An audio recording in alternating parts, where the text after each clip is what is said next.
What's going on, Ham on the Bone? It's me, Eddie. Joined here with Zach. Hello. It's another cigarette review. This time, we got something relatively special, and that is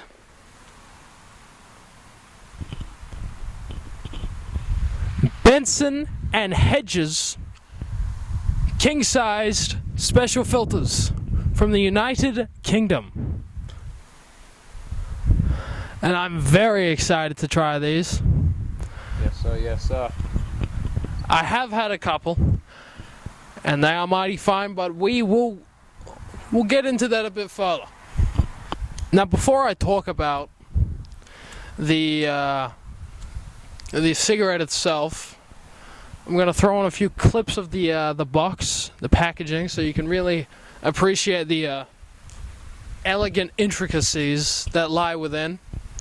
I adore the color scheme of this pack, and the font, the typeface radiates opulence. This went out. It went out? Yeah. Well, fuck. Now, Benson Hedges is a cigarette company that a man called Benson and a man called Hedge made in the 1870s, I believe.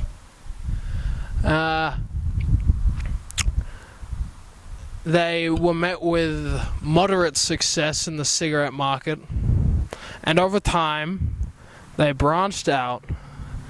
They launched a line of Benson Hedges in the United States in 1950, I think.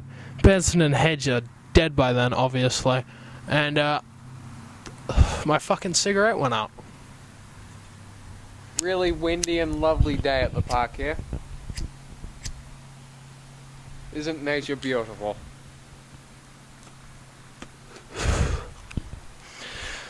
Now, Philip Morris, the tobacco conglomerate, owner of many cigarette companies, including Marlboro, in the 1960s or 70s, Philip Morris bought out the American branch of Benson Hedges, and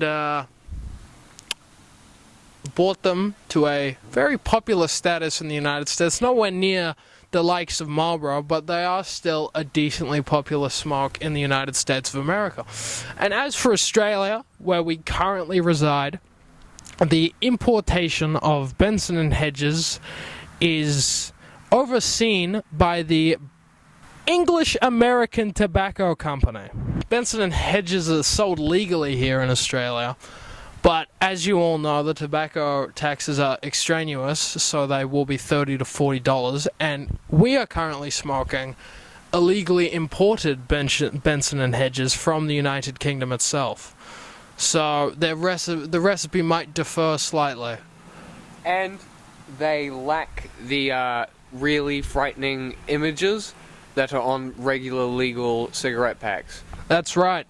With the illegal imports, you get the benefit of the traditional packaging without the added anti-smoking campaign imagery of propaganda, horribly diseased bodies, all in an attempt to get people to stop smoking, and it doesn't work. The people love smoking. I love smoking, and I think more people should smoke because it's a fantastic time.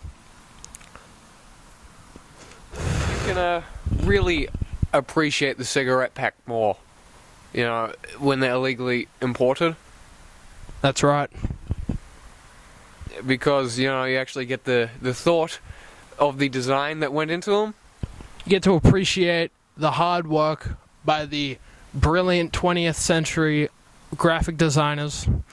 The man who designed the Marlboro box, for instance, I forgot his name at the current moment, but he designed the Campbell soup can. You can actually see some similarities between the the red and white elements. It's very striking. It's bold, and Benson and Hedges is going for this tasteful, classy sort of thing, which I can appreciate. I love the color. It's a sort of muted brown, almost tan, real nice. I've just realized a few minutes into the cigarette review, and we haven't actually talked about the cigarette. Yes. Now, as for the taste, it doesn't really reflect the quality of the packaging. It tastes like a run-of-the-mill cigarette, We've got... It's bitter. It's a bitter cigarette. There isn't many notes of complexity in the flavor palette, but here are some of the specs for the cigarette. We've got 10 milligrams of tar, 0.9 milligrams of nicotine, and 10 milligrams of carbon monoxide. So, 0.9 milligrams of nicotine, it's not a little, but it's not a lot. It's a decent amount of nicotine, so it'll get you feeling some sort of way. And as for the tar, you can taste it quite heavily. There is heavy notes of tar. It kind of tastes dusty in a strange way. It tastes old. But I don't mind it. It's got a nice sort of lingering feel on the tongue. In a sense, it's somewhat nostalgic. Even for me, who I haven't been smoking that long or have been around many smokers, but it's still just reminds you of a time. Brings you back to that golden era of tobacco, where they could advertise on TV. Tobacco was everywhere. You could go to your local tobacconist, get a nice pack of darts for maybe, I don't know, $1. Those were the good old days. Now, the ads for Benson and Hedges, we came across a couple of them whilst researching them. They are computer generated, because... Huh? Why are they... Well, those ads were made in the mid-80s, I believe. Here they are now.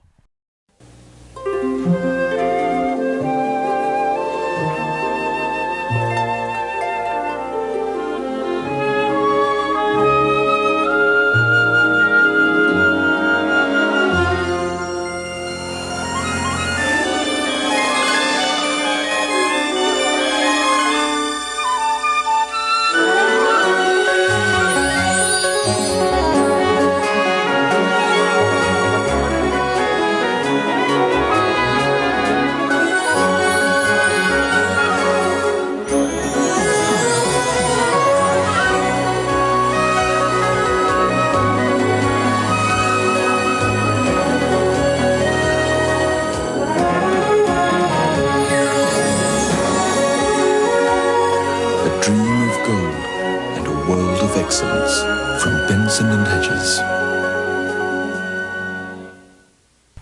Anyway, I don't think those advertisements were intended for American audiences, because television advertising for tobacco was banned in the 70s.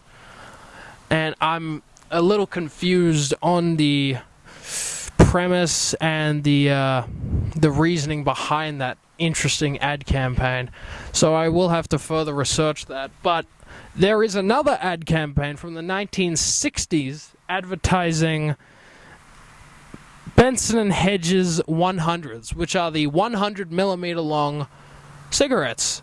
And the entire premise of the ad campaign is that the Benson and Hedge 100s are longer than a king-size cigarette, but for the same great price. And they're pretty humorous. They're pretty funny. So here they are now. Here are the Benson and Hedges 100s advertisements from the 1960s. The disadvantages of the new Benson and Hedges 100s. They're a lot longer than king size, and that takes some getting used to.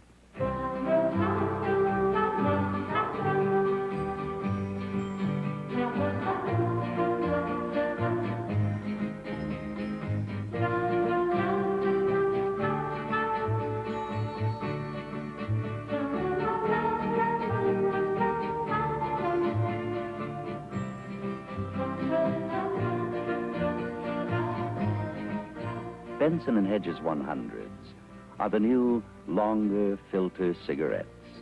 3 puffs longer, 4 puffs longer, maybe 5 puffs longer than king size. Once you get the hang of them. Real great stuff, ain't it? It's a hell of a thing.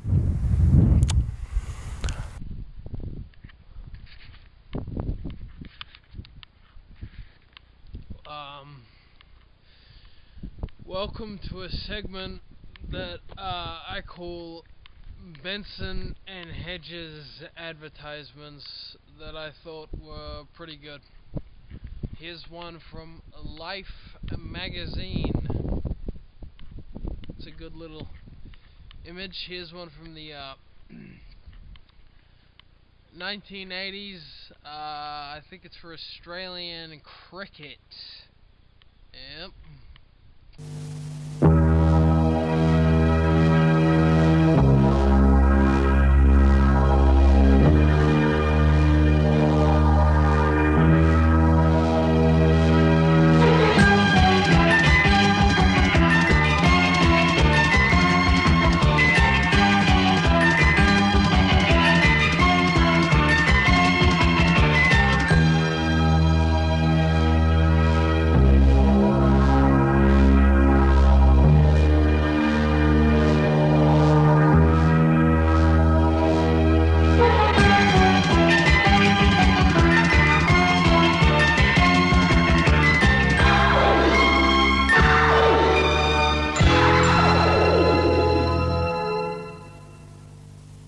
Here's another one, and that is where it came from and what year.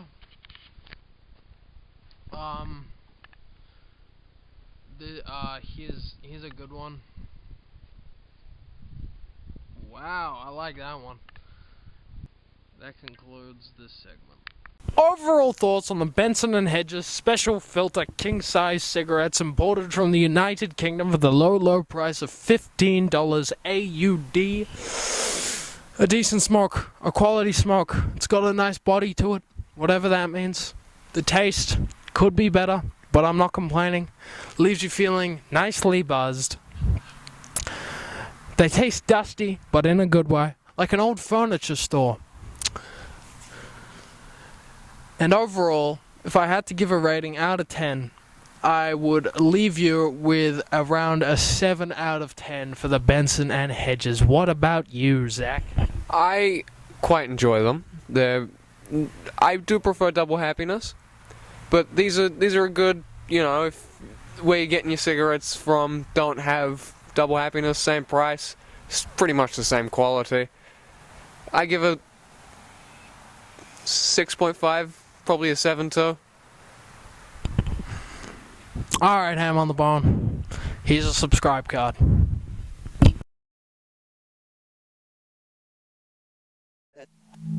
I shall